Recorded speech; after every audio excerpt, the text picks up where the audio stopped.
As a student, a game developer, and someone working on my own game for Steam, I find it a struggle to have time to spend little time on a little game. So today, I'm gonna make a game in 24 hours. Forget the media, it's a very short amount of time to make a video game. Especially because this time, I will make this game beatable, or I guess respawnable. I don't really think I've ever made a game that you can beat. So how do we win? Do you want me to tell you something funny? Okay.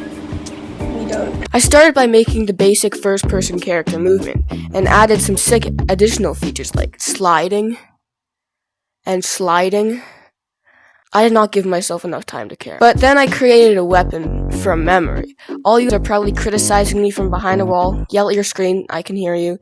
But I don't live in the land of the USSA. But in-game, I added some basic weapon movement and aiming, which looks pretty cool, along with some explosions from Unreal Engine themselves, because I am cheap. But it's time to shake things up. Get it? Because it's a camera shake, so we're shaking things up, and the saying, shake things up.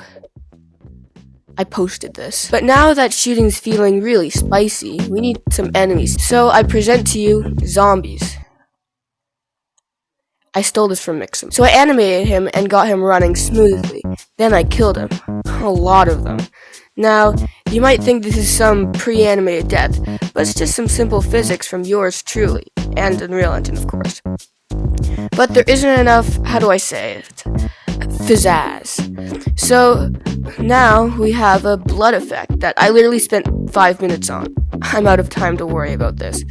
But now we have swarms of enemies that we can shoot. A lot. Oh no.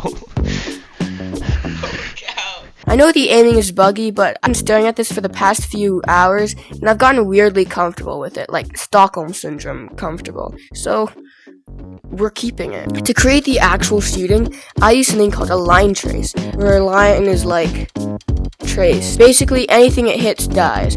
I tried making bullet spread to make the aiming not completely useless, but it was too much for my chimp brain. I tried experimenting with getting a random location in the range of where the bullet should have been hitting, but it just didn't work for me.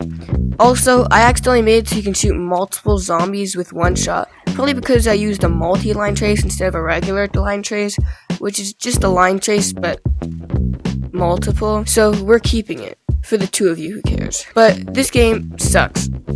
Okay, I need to be more specific. We can make it a little bit better with a map. Now, when Call of Duty Zombies came out with their own maps for their recent installments, everybody loved it. Hang on, no. Everybody hated it. So instead, I'm gonna steal from someone else. So I went over to the trusted Unreal Engine marketplace, or I guess it's called Fab now. I downloaded what was seemingly a random low-poly single street like every other city on the marketplace that I have to then copy-paste all over the place, and it turned out to be an amazing hidden gem.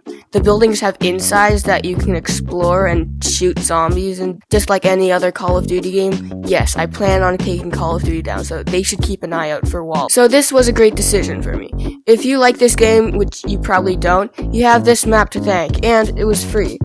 I only had to tamper with it a little bit to get an apocalyptic aesthetic for the zombie game with some fog and darkened lighting. Have you ever wondered that thought when you were in a room full of people and you said, wouldn't it be funny if there was an explosive? Okay, if you have, then Santa isn't the only one who has you on a list. But anyway, explosives are now in the game, which is actually a lot of fun.